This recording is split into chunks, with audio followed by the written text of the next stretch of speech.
දැන් මේ අලියා කොච්චර කල්ද මේ මේ සතිය සෙනසුරාදා ඉඳන් මේ ඉන්නේ වතු වල ඇවිල්ලා. ඔව් එතකොට මේ මොකද්ද දැන් මේ ගැන ඔයාලට කියන්න තියෙන්නේ? කියන්න තියෙන්නේ මේ කුඩා ළමයි ඉන්නේ ගෙවල් වල ඉන්නේ සමහර ගෙවල් වල පිරිමි කිසිම කෙනෙක් නැහැ. මේ විතර දැන් පිරිමි කෙනෙක් නැහැ පොඩි ළමයි දෙන්නයි අම්මයි දුවයි ඉන්නේ. දැන් ඊයේ උදේ ඉඳන් කුස්සිය ගාව. එතකොට බොහොම අමාරුවෙන් මේක එලවගත්තේ. ඔව් එතකොට මේ වනජීවිකට කිව්වේ නැද්ද? වනජීවිකට කතා කරලා සමහරට ෆෝන් උස්සන්නේ නැහැ. දැන් දවස් 3කට උඩ ගියාවිලා බෙහෙත් දාලා ගියා. ඊට පස්සේ තාම කිසිම කෙනෙක් එන්නේ නැහැ මේ පළාතට. ඉතින් මේ අපිට තියෙන කරදරේ මේක කොහාට හරි ගිහින් දාන්න. මේ මරන්න කියනවා නෙවෙයිනේ. ගිහිල්ලා දාන්න කරදරයි මිනිස්සුන්ට. මොකද පොඩි ළමයි ගොඩාක් ඉන්නේ මේ කොටසේ. වතු මැද්දේ ඉන්න දැන් පෙරේද ඊයේ උදේ පාන්දර අර චූටම චූට ළමයි දෙනෙක් ඉන්න ගේ ඇතුළට මේව කරනකොට 5යි. ඉතින් එහෙම කරදර කර කර ඉන්න බෑනේ මේ හැමදාම බලාගෙන ඉන්න බෑනේ මිනිස්සු දැන් වැඩවල වලට යනවානේ පිරිමි කට්ටිය දවල්ට ගෙවල් වල නැහැ කුඹුරු වල. ඒ නිසා ගෑනු කට්ටිය විතරයි ඉන්නේ මේක එලව ගන්න විදිහක් නැහැ යන්නෙත් නැහැ ලිව්වට. ළමයි ඉස්කෝලේ යන්න නැහැ මොනවත් නැහැ. ඒ ටික තමයි කියන්නේ කොහාට හරි මේවා මේ නිදහස් කරලා දෙන්න මේ අලියා මේ පැත්තෙන් අරගෙන යන්න කියලා.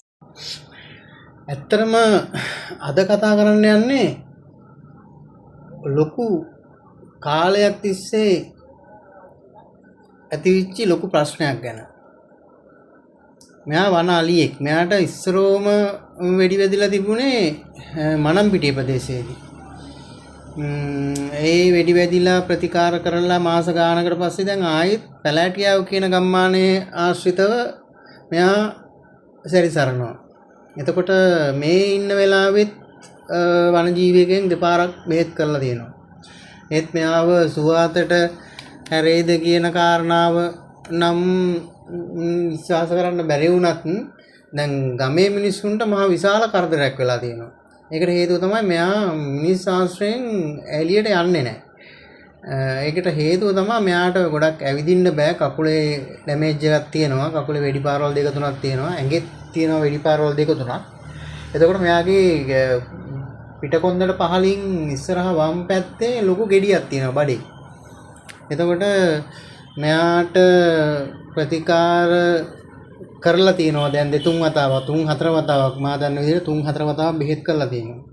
දැන් ප්‍රශ්නේ වෙලා තියෙන්නේ මෙයා කැලේට යන්නෙත් නැහැ. ගමේ ගොඩක් සැරිසරනවා. ගම්මේ වතු වල ඇවිල්ලා නිදා ගන්නවා. මේ මිනිස්සුන්ට එළියට යන්න විදිහක් නැහැ. ඒ වගේ තත්ත්වයක් තමයි දැන් උදා වෙලා තියෙන්නේ. අනිත් එක මෙයා ගොඩක් සැර අලියෙක්. ඒතකොට මෙයා මිනිස්සු පස්සේ එලවන්න තමයි full try කරන්නේ.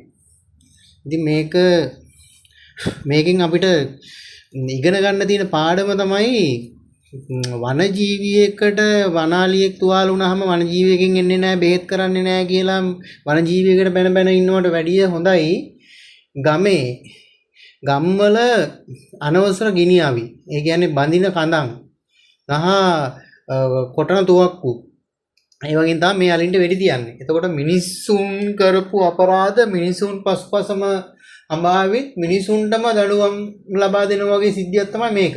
එතකොට වෙඩි තියපු ගම්මානයේ ආශ්‍රිතව ඇවිල්ලා මෙයා ඒකට ඇටැක් කරන්න හදනවද? එහෙම නැත්නම් වෙන මොකක් හරි හේතුවක්ද කියන දන්නේ නැහැ. කොහොම හරි දැන් මිනිස්සු වෙඩි තියලා අලිය දැන් ගමට ඇවිල්ලා. දැන් මේකේ වැරද්ද වනජීවියෙකුට පිටපතවලා වනජීවියෙකුගේ අලිය එලවන්නේ නැහැ. වනජීවියෙක් කතා කරාට ෆෝන් ආන්සර් කරන්නේ නැහැ. වනජීවියෙක්ෙන් එන්නේ නැහැ බලන්න කියලා කිව්වට ඒක තේරුමක් ඇති කතාවක් නෙමෙයි. ඉතින් ඇත්තටම මේක